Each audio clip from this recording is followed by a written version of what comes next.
This is Howard Solomon of Network World Canada. Recently, telecommunications equipment maker Ericsson Canada opened its Ottawa Wireless Research Lab to reporters.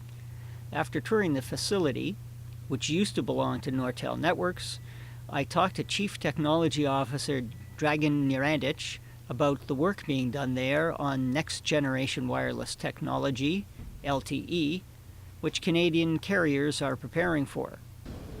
The R&D Center in Ottawa has competence and responsibility for development of new wireless broadband technologies, specifically working on radio development aspects. That means that they work on CDMA 2000 technologies, as well as next generation of technologies called LTE, long-term evolution, or 4G technology.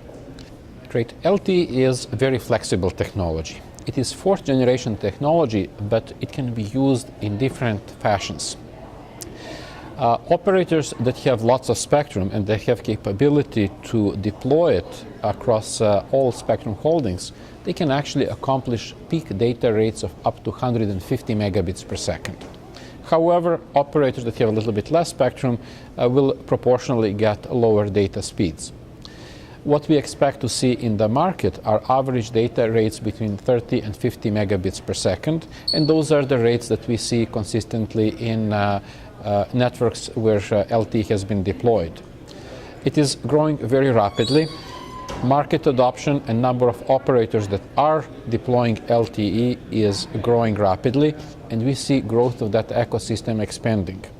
And that is very important because LTE not only provides higher data rate, but it provides the network that is more optimized for IP communication. It is completely all IP network, and something like that is necessary because we envision that in the next generation of network, not only people will be connected, but also many machines. Our vision is that by 2020, there will be more than 50 billion connected devices around the world, and they will have different IP characteristics and different IP needs. What we are developing are a number of multimedia applications. And with all IP network, the way how we communicate expands rapidly and becomes much more rich, it becomes much more productive. So that means that instead of relying on our voice communication, we can complement that by interactive whiteboarding, interactive video, interactive file sharing, and collaboration that is much more efficient.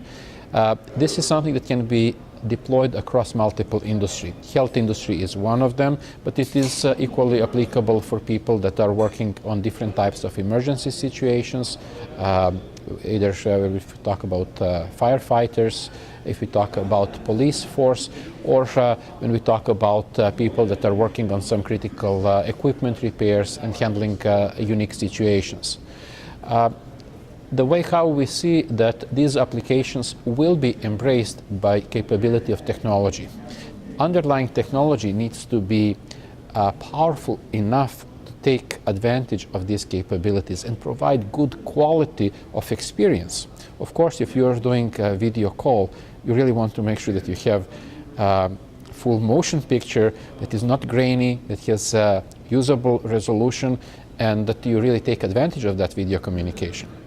So once we open these capabilities to end users and they realize the potential, we expect enormous growth of applications, and some of applications that we are building today are more like teasers to provoke development in this space. And we expect that creativity of end users will really be the driving factor that will expand use of technology in many different dimensions, maybe even those that we don't even see today. But it is important that we start talking about them, create awareness, and create interest of users and developers to build on existence of that technology and take advantage of it.